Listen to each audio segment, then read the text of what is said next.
就在中美防长会谈的2天后，各大媒体都纷纷报道了魏凤和部长的另外一句话：国庆70周年阅兵展示的那些新型武器装备都已经装备了部队。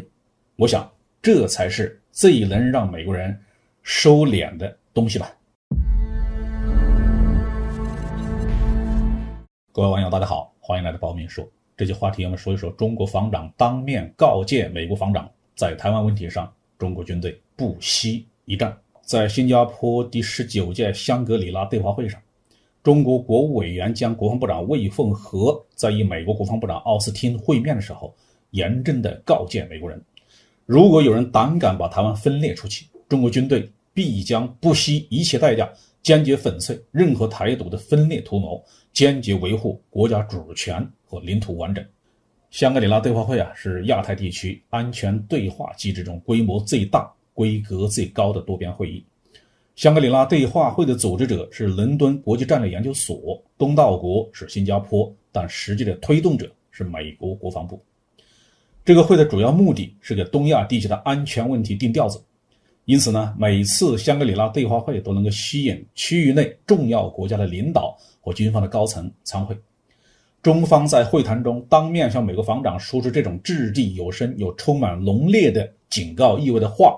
不仅是昭示中国在台湾问题上的基本立场和解决台湾问题的决心，更是给相关各方画下了一道红线。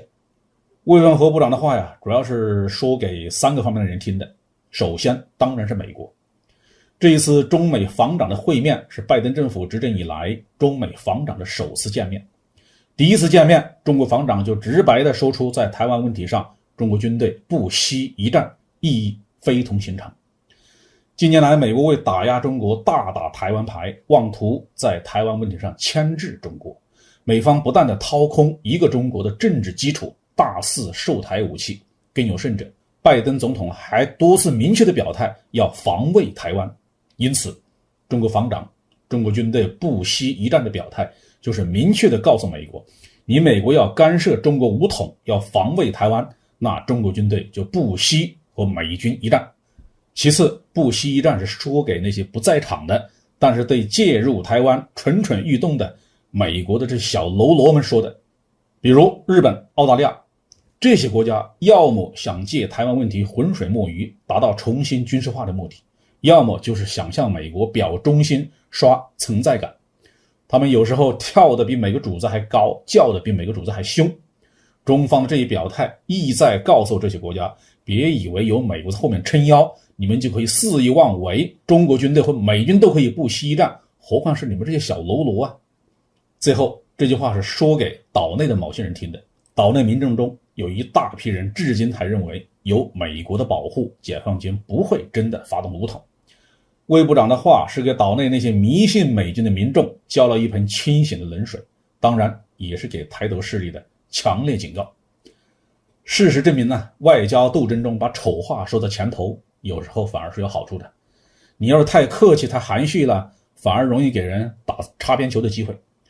这一次魏凤和部长向美国防长当面说出不惜一战之后，美方的反应显得十分的懂事。美国媒体在纷纷报道中国在台湾问题上画出强硬红线的同时，都提到中美防长进行了坦诚积极的对话，并就管控好矛盾分歧达成共识。还说这次会谈释放出了缓和的信号，会谈的部分重点呢是为两国关系设置护栏，中美竞争的烈度降了几档。看来这个不惜一战对美方发热的头脑还是有降温作用。当然了，解决台独光靠说狠话是没用的，最终起作用的还是实力。解放军备战台海从来就是将美日澳放在一块准备的。我想真正能让美方感到震撼的，不光是一句不惜一战。就在中美防长会谈的2天后，各大媒体都纷纷报道了魏凤和部长的另外一句话：国庆70周年阅兵展示的那些新型武器装备都已经装备了部队。我想这才是最能让美国人收敛的东西吧。好，这句话就说到这里。